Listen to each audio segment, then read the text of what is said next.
Hari ini kita akan belajar tentang bahan buangan. Bahan buangan ialah bahan yang tidak diperlukan lagi atau tidak mahu disimpan lagi.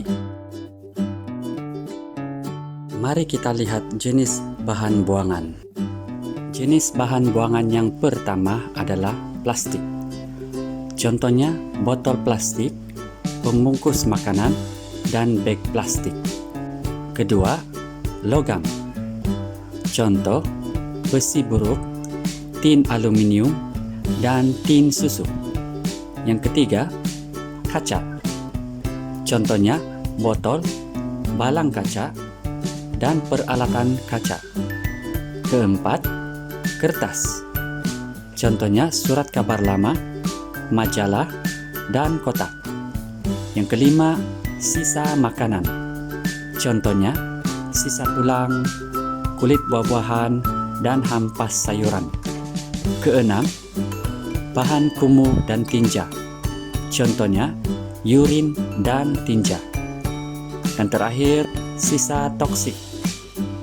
Contohnya, racun serangga, cecair bateri, dan asap kendaraan.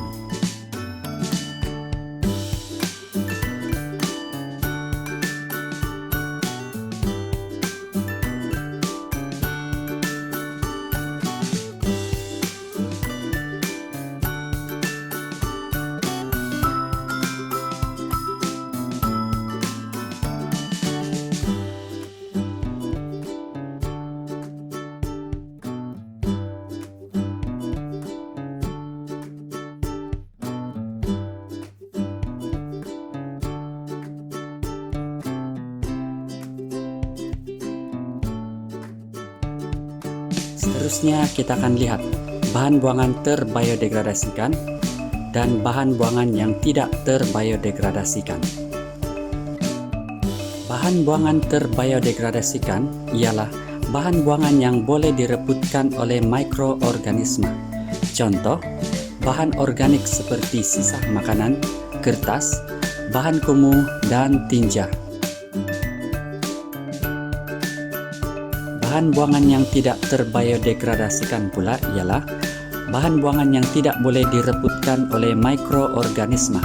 Contohnya, kaca, plastik, logam, dan sisa toksik. Kita perlu menggunakan bahan buangan tidak terbiodegradasikan secara berhemat karena bahan-bahan ini tidak merebut jika dibuang dan akan kekal di persekitaran kita buat jangka masa yang lama. Bahan buangan yang tidak terbiodegradasikan akan, yang pertama, menyumbang kepada pencemaran persekitaran. Kedua, menyebabkan terjadinya bencana alam. Tiga, memberi kesan kepada kesehatan kita. Kesan pembuangan bahan buangan yang tidak terancang akan mendatangkan masalah, antaranya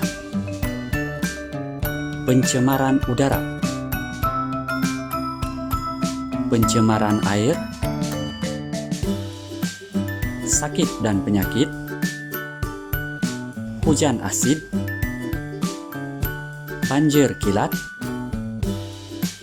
kemusnahan habitat haiwan dan tumbuhan, dan kepupusan setengah spesies haiwan dan tumbuhan. Seterusnya, amalan pengurusan bahan buangan. Peranan kita dalam mengurus bahan buangan dengan cara terancang. Bahan buangan hendaklah dibungkus dan diikat dengan kemas.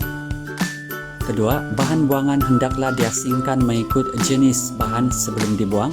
Gunakan bekas khas untuk membuang bahan buangan kimia dan sisa minyak. Bahan buangan sisa makanan yang boleh direbutkan, boleh dijadikan baja kompos. Seterusnya, amalan 3R, yaitu reduce, reuse, recycle, dapat mengurangkan longgokan bahan. Reduce, kurangkan penggunaan bahan buangan seperti beg plastik. Reuse, guna semula atau pelbagaikan penggunaan bahan buangan. Recycle pula, kitar semula bahan buangan menjadi produk yang baharu. Pengurusan bahan buangan secara terancang. Ini dilakukan oleh pihak berkuasa tempatan. Langkah-langkah yang diambil oleh pihak berkuasa tempatan ialah bahan buangan dihantar ke pusat pengumpulan sampah. Seterusnya, bahan buangan diasing mengikut jenis. Bahan buangan yang tidak boleh dikitar semula akan dibakar dalam incinerator dan dilupuskan. Bahan yang boleh dikitar semula pula akan dikitar semula. Sampai di sini sahaja untuk hari ini. Sampai berjumpa lagi.